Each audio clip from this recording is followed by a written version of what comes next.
Ryan, I'm going to make a quick video. This is the hat here. This hat, I'll tell you the story about this hat, but what I wanted to talk about was the law of attraction. I wanted to talk about the secret, actually. I wanted to talk about how my journey began as far as being able to make the secret happen. So I'll just tell you the story real quick, okay? And we'll get to the hat later. But the story goes like this. I was in the 99-cent store one time. I already tried to start home businesses and different things like that. Never worked out. Never really had much luck with it. And I was in the 99-cent store one time and I bought this book. And I wish I still had it, but I don't know where the heck it went. But I bought this book and it was very similar to The Secret. So we all know Rhonda Bynes or whatever her name is. She wrote the book The Secret, and I would definitely recommend getting The Secret, watching it over again, whatever, because this book was very similar to that book, but it wasn't The Secret, but it was very similar to it.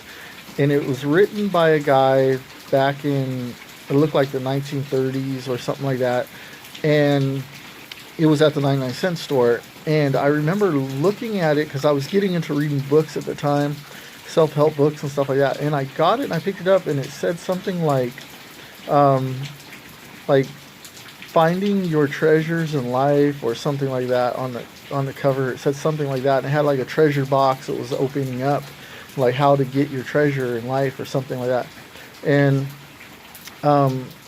I hope I find it one day because I want to show everybody and actually read out of it. So this guy was a Christian guy, and he had this whole different outlook than what I've ever seen before. Because a lot of times I was struggling with the Bible, I was struggling with religion and church and stuff like that. The reason why is because I never got anything out of.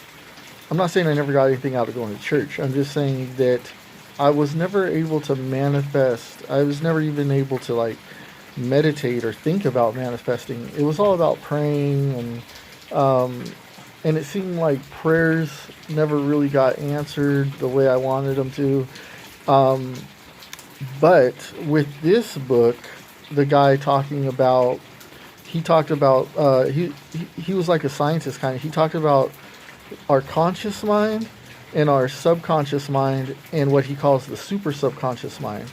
And so the conscious mind is like everything your day to day, just the way you think consciously about everything, right? Just your conscious thought of when you go throughout your day to day, like I open up a door, I shut a door, there's gravity, there's things that you consciously kind of know, like, oh, I know how that person is, or I know this, or this is going to happen.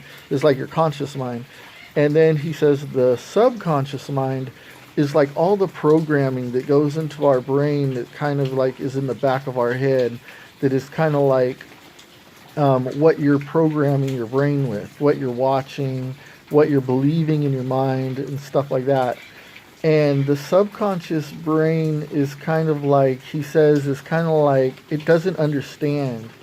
Like, it doesn't understand consciously the world. So the subconscious is kind of like, it doesn't understand the world. It just knows whatever is programmed in there, that's what it's going to do to your world. That's what's going to come out. So, and then there was a super subconscious mind. It was kind of like God. It was like is like the unexplained mind. The super subconscious is like the mind that knows everything. Like it's like the universal mind. It's like the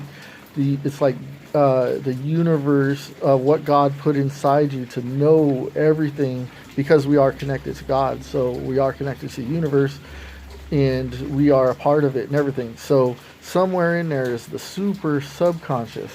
So what he was saying is that the conscious is your every day-to-day life.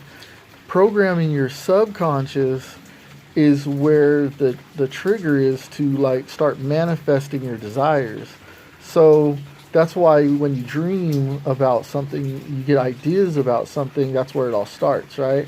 You have a dream, you have an idea, you relax and you're just sitting there and you're like, oh man, like I wish I could do this, or I wish I could do that, or I could see myself doing this, or I could see myself doing that. But consciously, you're like, I have to go to work and I have to pay bills and I have to do this. But in your when you're dreaming, when you're coming up with ideas and daydreaming, and you could see yourself doing stuff. So that's like programming your subconscious so that one day you could have it, right? Okay, so basically I was even deciding at the 99-cent store, I was deciding like, should I buy, is this hat distracting? It's distracting me. Okay, so I was at the 99-cent store and I was like, should I buy this book? It's only 99 cents. And I was debating whether to buy